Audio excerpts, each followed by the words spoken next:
Lovely. 20 round PMag. So that's cool.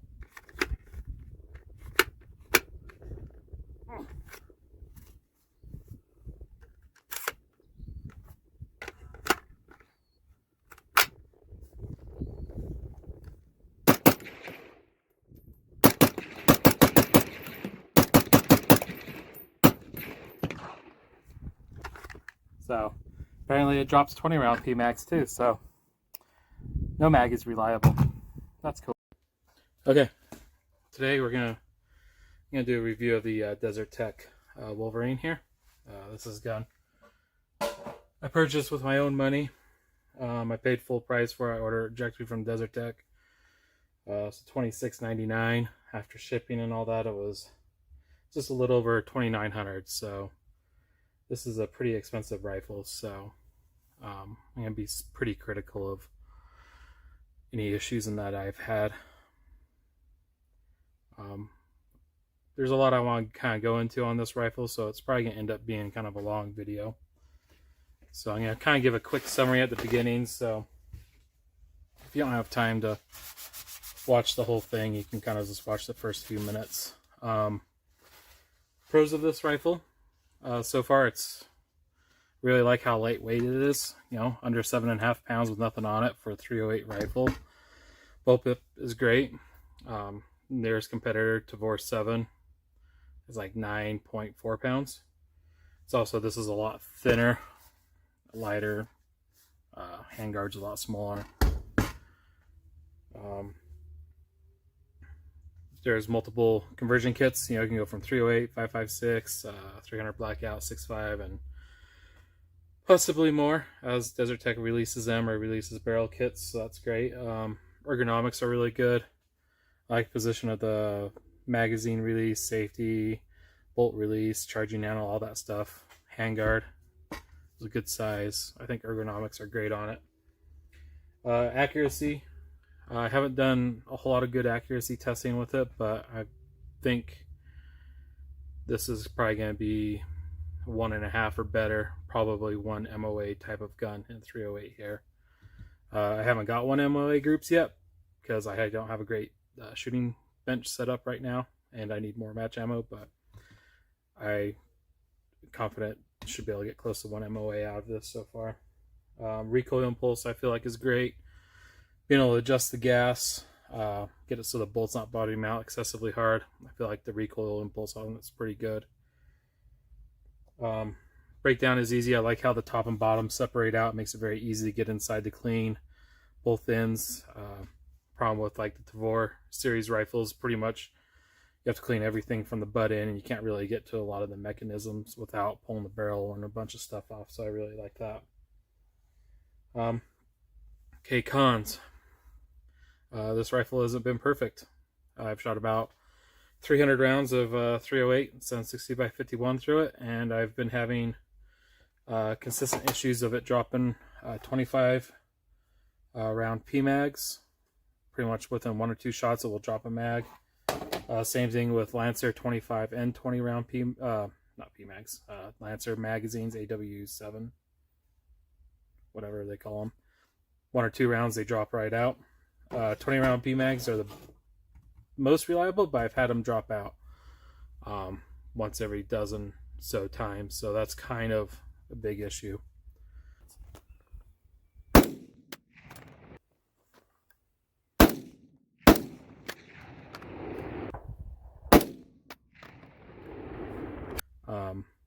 I believe the MDR had the same issues, so I think there might be a fix for it about modifying this, but Desert Tech, obviously, quality control is still not up to par. Reliability issues. This gun has not been 100% reliable. Pretty much what I've been having reliability issues is the casings are getting stuck in here and basically stovepiping, so it's feeding another round, and then you got a empty casing sticking out of it. It seems to be, my guess, probably an ejector issue, maybe extractor, or possibly the bolt carrier is just moving, it's too lightweight, moving too fast. If I adjust the gas down, I won't get locked back on an empty mag. go up one notch, I'll get locked back, but I start getting empty casings getting stuck. And it is picking up another round, so it's going far enough back, but it's just not enough time or something, or not enough force ejecting that empty casing out. So it's kind of a reoccurring thing. I've had that happen several times in 300 rounds, so it's kind of a big issue. Trigger pack. I had one instance where it did not reset. Like, it was a dead trigger, and I kind of like fiddled with it for a second, then it reset. Really odd. I'm not sure what happened. It was a one-off thing, but I'm just mentioning it because I'm going to be completely straightforward. Lastly, on the barrel, when I pulled it out, there was kind of like a stuff flaking off the barrel. It looked like leftovers from a nitride coating that wasn't cleaned off. I just cleaned it off with some fine stool wool, and the nitride coating's still there, and it seems to be fine. So it's not really that big of an issue, but you think when they're assembling the rifle, they would have caught that. So that's kind of an issue as far as their QC functionality. It wasn't really any issue. It cleaned off. So a couple quality control issues, I feel like. There was also a spot where the trigger bar is rubbing on the upper that caused some grittiness of the trigger, but that is kind of pretty much broken in, so the trigger's pretty smooth now. Safety is also it's not very like positive. It's kind of mushy still, in my opinion. So a few issues. I think the solution to getting them fixed should be fairly simple. So I think there's some improvements Desert Tech can make already.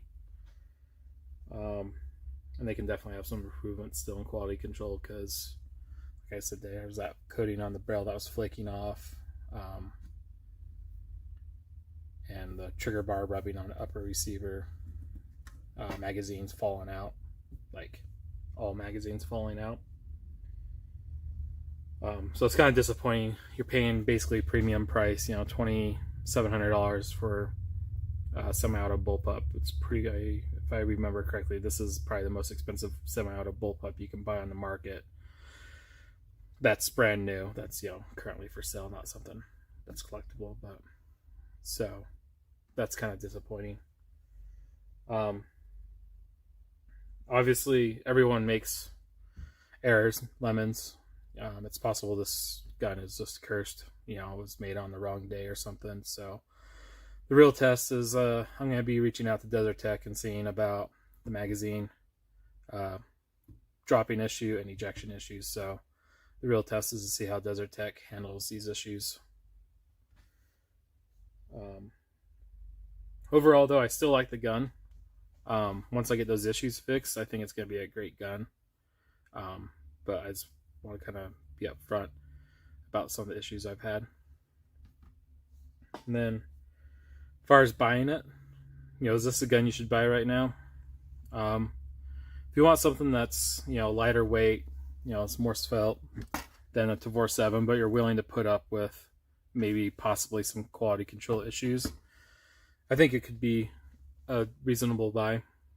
Might be worth waiting a little bit while to see if they resolve a couple of these issues that I've had. The main competitor, in my eyes, is kind of like the Tavor 7. So this is definitely lighter, more svelte than the Tavor 7. Has more modularity. You can get caliber conversion kits, stuff like that.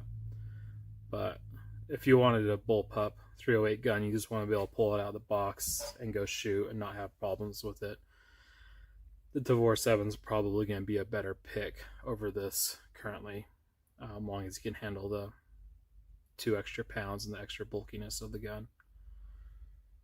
Okay, real quick, brought out my Tavor 7. Let's see, let's throw a mag in there. Kind of give you some ideas, size. Tavor 7 is definitely a bigger gun. Let's see. And you can definitely feel the weight difference. Like I said, the Wlvrn's like 2 pounds lighter. You know, you got your height over bores a lot less on the Wlvrn. And actually, maybe just a touch shorter too. Interesting. So the Tavor 7 is definitely a bulkier gun. So you can get a top-down view. I don't know how good that's going to come through, but you can definitely feel when you handle these guns side by side. The Wlvrn feels a lot nicer in the hands. Being able to come up and grip it like this is a lot nicer. Okay, and go over more up close. I'll pull those scope tops off. Factory muzzle device, I don't know. I just pretty much swapped it out for an OSS right away. Handguard, plastic. I like this handguard a lot, actually. Has a good size to it. It's easy to grip. You can kind of wrap it around if you like. It's fairly, I want to say it's flimsy, but you know, it is polymer, so I probably won't recommend putting iron sights or anything that needs to retain a 0 on it, like a laser or something, but for flashlights, QD mounts should be great. Gas system, I like. You have 6 settings. It's easy to get in here with the tool. Window's kind of small, so you have to kind of move back and forth a little bit, but you can adjust it with a punch or something. Bullet, I don't think you're going to get a bullet in there, at least not a 308 to really adjust it. There's, I believe, 6 settings. I like the gas system, it works well. Charging handle, it's great.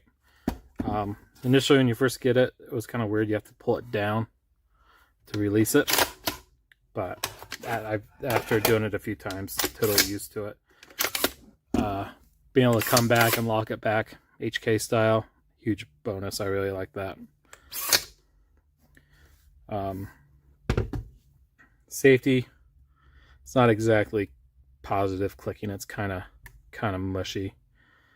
Supposedly this improved it over the MDR, so I wonder how bad the MDR was. It works fine though. Position's good.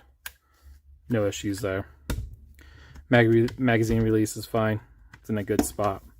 I can reach it no problem. Trigger's a single stage trigger. When I first got it, it was very gritty, but it has smoothed out. I'll probably eventually upgrade it to a jarred trigger because I do like 2-stage triggers over a single stage. It's there might be kind of a second stage in there, but it's not very pronounced. So, pistol grip, you do have. Oh, geez. There's a storage in here, I promise. It's very difficult to get into, but you can squeeze these together with a lot of force. Apparently, for some reason I can't get it right now, but there is storage in there. I forget to mention the mag release does have some grit to it, but it's not really that bad. It's kind of getting better as it wears in. So, barrel locking system I think is good. The rifle did come with Desert Tech branded torque wrench, so that's awesome. You don't have to buy a big torque wrench or one of the other small ones that are expensive, so that's really appreciate them giving that to you. This magazine release back here, it's great. I really like it. It's very useful. I'm used to like the X95 and Tavor 7 not having something back here, but now that I have this back here, I really like it. Magazine well has a flare to it. Periodically the magazine can kind of fight you inserting it. Probably saw that earlier, but it seems to work okay. I did have issues with magazines dropping out. Supposedly you can tweak this or something, but I'll check that out later. Bolt release, it's great.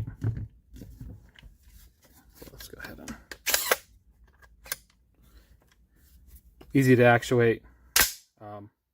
It's not as big as like a Tavor bolt release, but I think it's plenty big enough. Easy to actuate. I like it.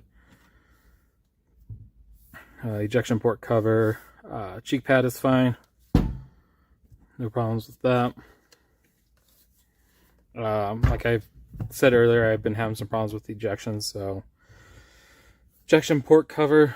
I don't know if that's contributing to any of the issues, but we'll see. It doesn't really have like a huge deflector on the side, but when the gas seems to be in the right setting, it will kick the casings forward.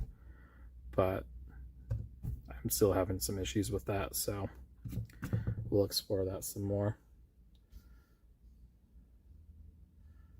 Just kind of checking my notes here, make sure I don't forget anything.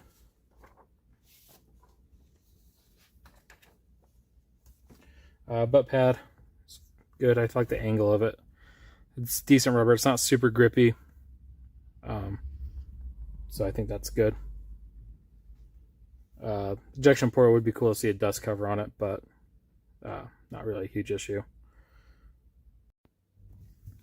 Okay, next I'm going to kind of disassemble the gun so you can kind of see everything.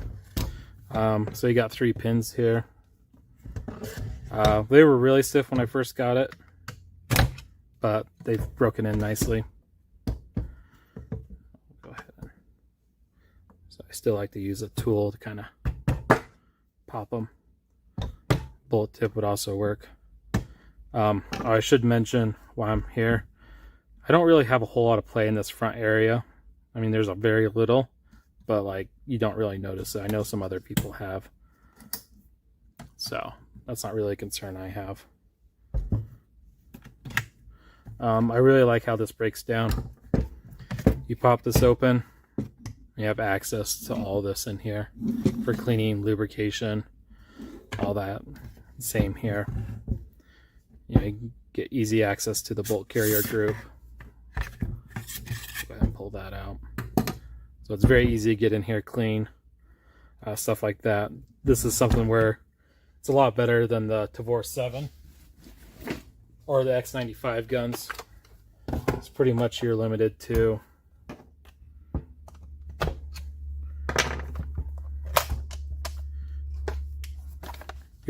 cleaning everything through the butt here. So you don't really have great access to the insides. If you want to get access to like linkages and stuff, you have to pull the barrel and all that off. So I think the design of the Wlvrn here is great, especially being able to get in, clean it, stuff like that. Push that pin back in. Barrel release, it's pretty easy. Obviously you can do it with a lower attached, but we're doing it now, so we'll go ahead and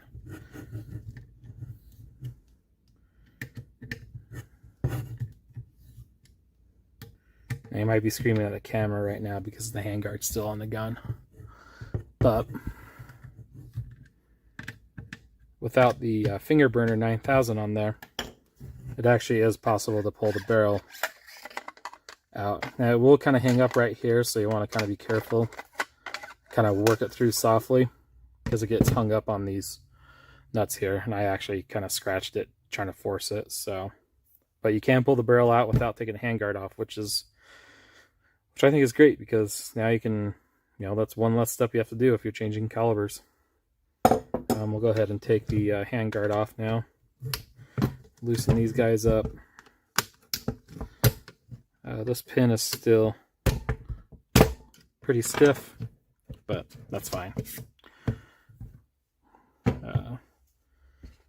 See, we'll kind of go over the handguard. I actually modified this. I came in with a file and cleared these, rounded those ends off so I can actually take no SS muzzle device through. Before you couldn't do that, so that was something I modified.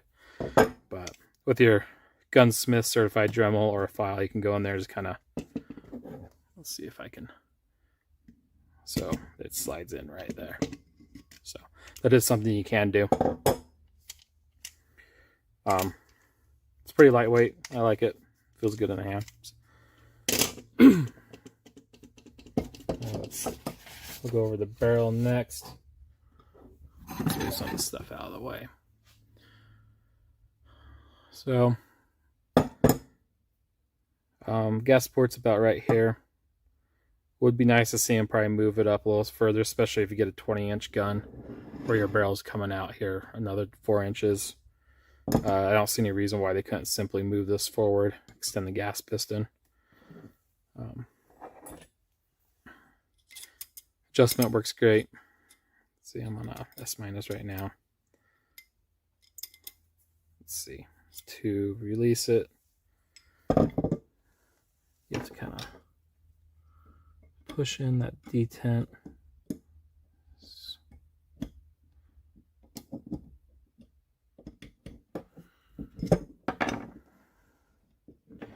Okay.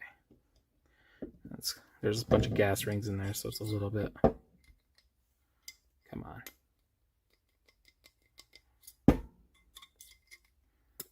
Okay.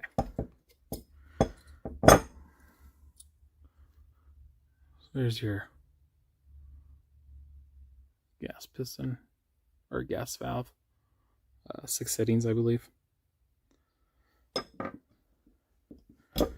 You notice there's also gas rings on the front and rear.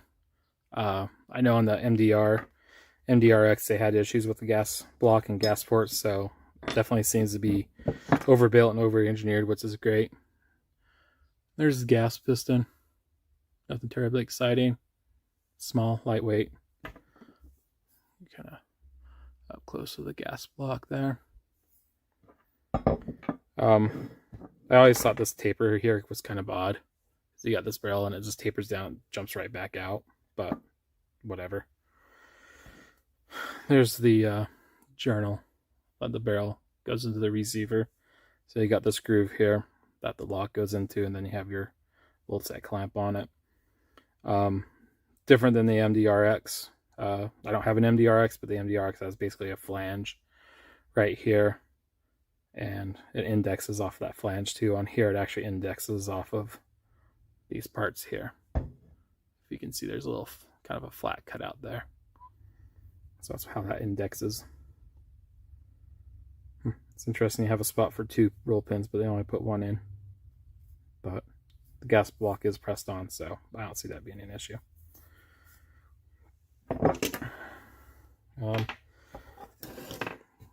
Upper receiver. That's one big piece of aluminum. You got your charging handles here. Let's see, I don't know if you'll be able to see in there. Barrel clamps, you got your screws. It looks like they have some brass washers in there, which is great. Looks like they're threaded directly into the aluminum, so that is what it is. I'm going to point out, where's my, you'll see, let's see if it'll focus. You actually see a little bit of a wear mark here, and this is where the trigger bar was wearing, where some of the grittiness was coming from.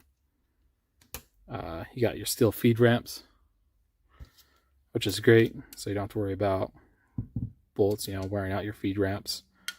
There is a steel insert in here. Let me wipe it out so it's easier to see. Jeez, it is dirty. So there's actually, let's see if it'll focus. There's a steel insert right here where the cam goes into to lock, so that's probably a high wear point, so they put a steel insert in there, so that's nice. But the bolt rails themselves are entirely aluminum, as you can see. I know some people have had concerns about that. I personally don't have any concerns about that. The Tavor series rifles, they all ride on aluminum rails, so it is, I think it's a different aluminum 7075 versus 6061 here. But as long as your anodizing and all that holds up, I don't see that being an issue. Yeah. Lower receiver. Mostly all polymer. Of course, you got your safety trigger bar. So there's your trigger working. See, right here, you You can kind of see some polishing. You can see it, that's where it was wearing on the receiver. This looks like a piece of stamped sheet metal, so this edge actually is kind of rough from shearing the metal. Might be worthwhile going there and polish a couple areas where it touches, but otherwise it's fine. Comes back here. Let's see how it works. Trigger pack. Looks like it has some kind of storage in here, so, but can't just put anything in there and have it flying around, but maybe make some kind of like insert that goes in there. It'd be kind of cool. Magazine release on this gun, still pretty kind of gritty. Is it focusing? So you have this bar that slides back and forth and it pivots. This bar here basically pulls it forward. You have this counterweight thing here, and I think that's what that is supposed to do, is so when the gun's recoiling this way, counterweight pulls this way and it rotates and forces this trigger bar back, so it's not trying to move under recoil. It's kind of interesting design. I've never seen something like that before. But you do have one spring here. Comes back, you got your release here, and then back here, let's see if you can see it. Basically this kind of rides on a little inclined surface, a cam, and that's how that gets pushed out. Design standpoint, from the magazine release, I don't think it is as good as the Tavor series, the X95 and the Tavor 7. You have a lot of kind of sliding points. You got a sliding point here, a sliding point here. And you also have two springs you're fighting against. The Tavor 7, you basically have, if you push your button, it has a arm that rocks, that pulls the bar forward.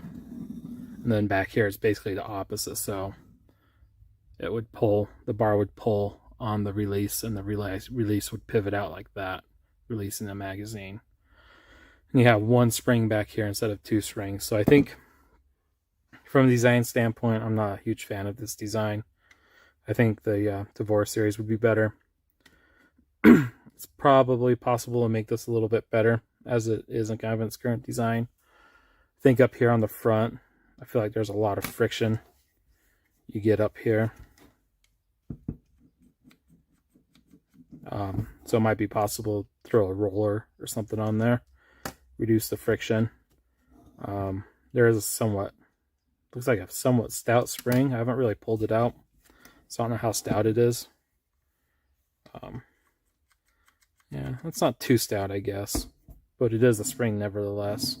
It'd be nice to have the system where you don't have to have a spring up here that you're also fighting. The spring back here seems okay, but it probably could stand to be a little bit stronger. I feel like the pressure on it's fine. If the spring back here was a little heavier, I don't think it would be that huge of an issue. So, like I said, I'll probably reach out to Desert Tech about this drop in magazines, but I may also kind of investigate some improvements to this magazine system, which me personally I'm fine with, but it shouldn't be something you have to mess around with on a rifle of this price point.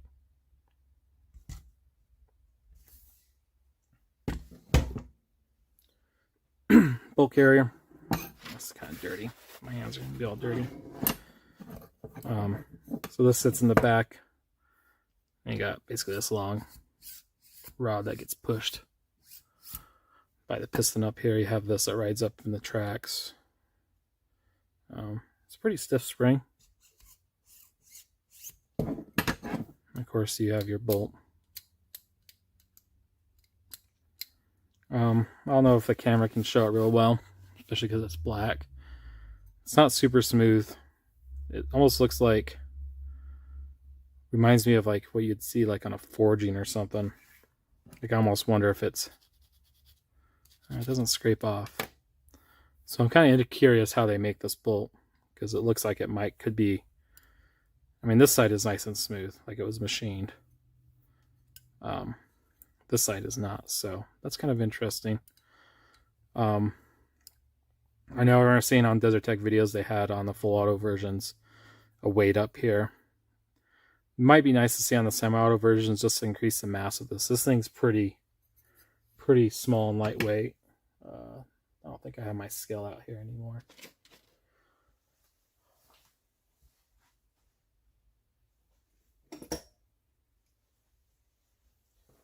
I don't, so I apologize. Here's the Tavor 7 bulk carrier group.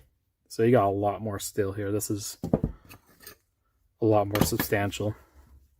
So I think having some extra weight in here might be beneficial. It might slow this bolt carrier down and improve the reliability with ejection. The bolt carrier is not moving as fast.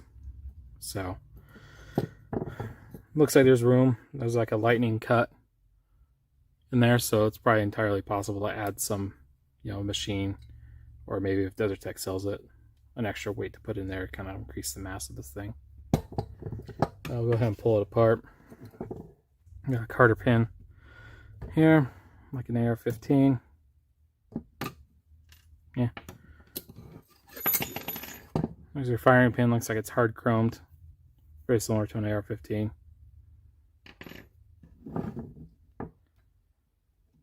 Pull this cam out. Our cam pin. Yeah, come on. Kind of wants to bind on the spring a little bit, but it comes out. It's fine. Bolt. So this gun has dual ejectors. I did pull this down all the way earlier. These ejectors had absolutely zero oil whatsoever on them or the springs. So I'm not sure if that was contributing to some issues I was having, because they felt kind of gritty. Putting some oil in there helped, so we'll see. Extractors very similar to an AR-15 kind of design. You have a spring back here, pivots here. So yeah, bolt works. Got multiple lugs. Looks like kind of 6 lugs almost. One thing that kind of stood out to me is how thin this was, but it just looks weird. These lugs are obviously very long, so I don't think structurally that's an issue. It just kind of caught me off guard seeing that, but I don't see any issues with it.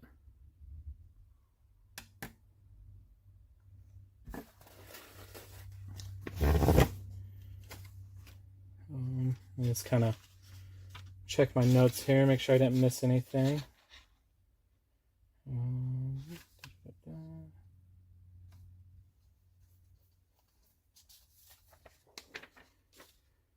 Okay, we'll start putting this back together. Obviously, you're gonna I want to make sure this is the right direction, so you're not trying to eject into a closed port, but it's pretty easy to do. Like I said, I've shot about 300 rounds through this gun. Recoil impulse on that feels pretty good. I'd say it feels pretty comparable to the Tavor 7, even though this is a lighter gun. So, even though it's a lighter gun, I feel like the recoil on it's pretty good. Having the multiple gas settings definitely helps with that, being able to fine tune it to your particular load.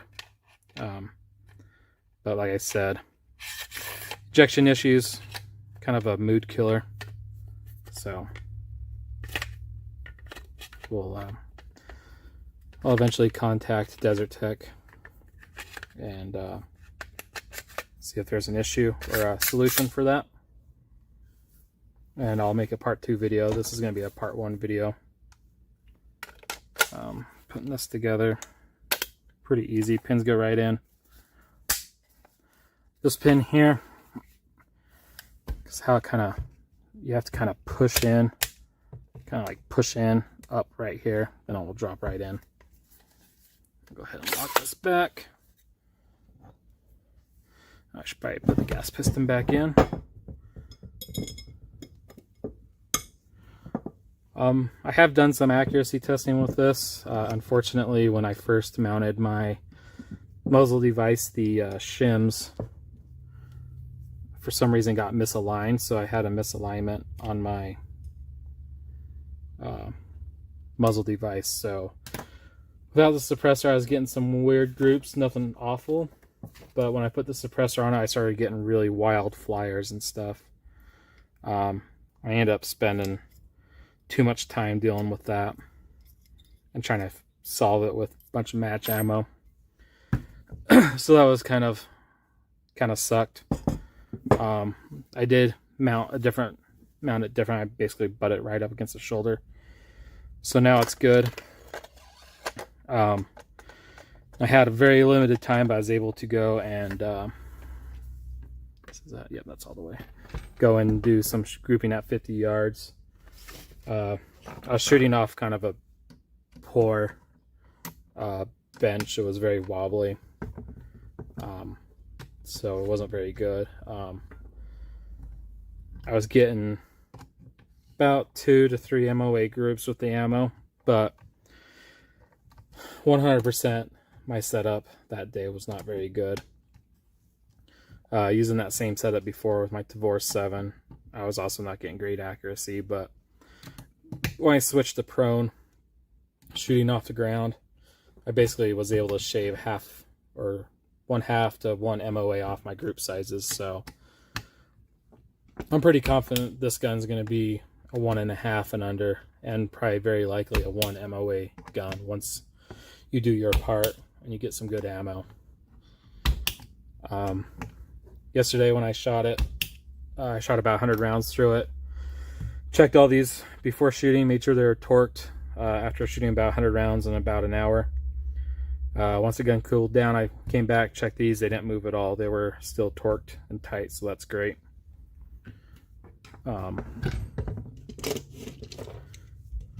Hoping to do another range video here soon. Yeah, let me go ahead and get this on. Like I said, this pin is kind of stiff. Come on. There we go. And let's see, I want to tighten these down. Probably should grab the torque wrench for this, but I don't have anything mounted up here yet.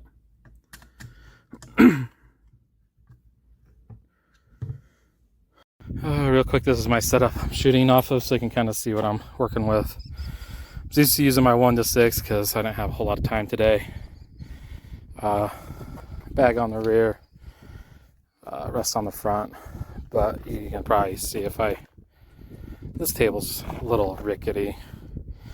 It was cheap, so I'm getting cheap performance out of it. So okay, here we are, 50 yards again. Reminder, this is 50 yards on 100. 168, but to hollow point, I think it was Hornady, but I opened our Hornady box and the primers are different. And these are, I know for sure, Hornady.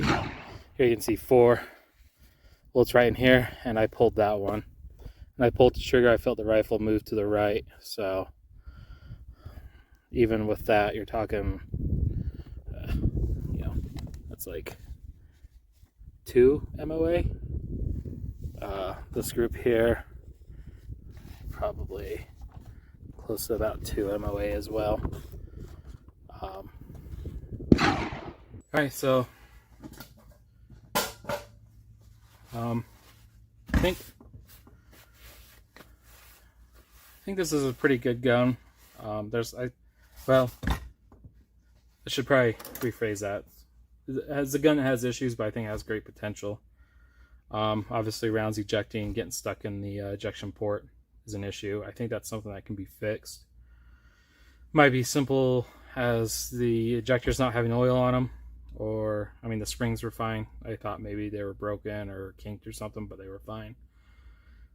It could be, add a little bit of mass to the bolt carrier, kind of slow it down, might fix it. So, we'll see. Basically, when playing with the gas setting, I'd either get it where it wouldn't lock back reliably, or it would lock back reliably and start jamming. I think it's just a function of the bolt carrier moving too quickly. well, bulk carrier moving too quickly and the shell not getting ejected or extracted properly, so it's kind of flopping around in there. The magazine issue is kind of the bigger issue I'm kind of concerned about. Not even being able to retain 20 round mags is kind of a huge deal. Supposedly there's fixes for the MDR, and the mag system seems to be pretty much MDR with some improvements, so kind of disappointing that whatever fix you can do to this, I think it's like bending the thing, these are coming out of the factory not correct, and also ejection issues. Let's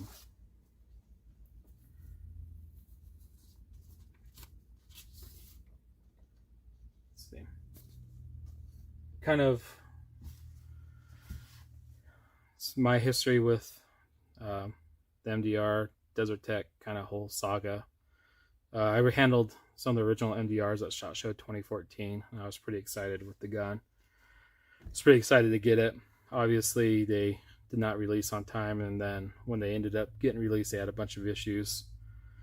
So I ended up going with X95, and then later on a Tavor 7. I kind of never really had the desire to get an MDRX. I kind of kept a close eye on the development issues and stuff because I thought it was a cool gun. And then when they released the Wlvrn, it kind of caught my attention because they basically got it down to under 7.5 pounds. And even the 223 MDRs had pretty good accuracy, a lot better than the X95s. So that kind of like caught my attention. I was like, okay, now this is a gun I'm kind of considering buying. The MDRX, they recently seemed like they were getting a lot of issues resolved. And then Desert Tech obviously released a bunch of videos talking about quality control improvements and stuff. So I had kind of higher expectations that this gun would come out and not have as many problems. But at the same time, I was mentally prepared that this gun was not going to be perfect out of the box. So for me, it was kind of disappointing, but it wasn't devastating that it's having issues. For someone else, maybe you're looking at buying this gun and you weren't expecting that. It could be pretty devastating to spend, close to $3,000 on a rifle and it's not perfect. It's having issues. It's not reliable, stuff like that. But at the same, kind of on the flip side, I like what Desert Tech's doing here. I feel like in some ways they're kind of pushing the boundaries of a 308 bullpup, and a 308 bullpup that can be converted to 5.56 and stuff. This is a very lightweight gun. It's very thin and svelte, so I think they're kind of pushing the envelope there. Now, obviously, when you push the envelope in designs, you start running into potential issues. So something to kind of keep in mind. You got the Tavor 7, which is a lot more reliable, but in my opinion, it's a much more conservative design, and it shows. That gun is 2 pounds heavier, and it's bigger, and it's bulkier, and you don't have the same kind of modularity levels as this. So it's kind of a little bit of give and take. In my opinion, really, like if they got this gun completely ironed out, like where it was reliable, wasn't dropping mags, the accuracy is going to be what I think it's going to be. It would be fair to say that this could be the best bullpup on the market in both 5.56 and 308.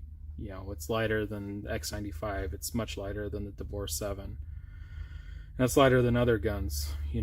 Has very good ergonomics. Very, it's comfortable. The ergonomics are great. You got some accessories, aftermarket handguards. There's going to be conversion kits. Supposedly there's also going to be barrel kits, so gunsmiths can make whatever wildcat caliber they want. So I think there's a lot of potential in this design, but there's a couple hiccups on it.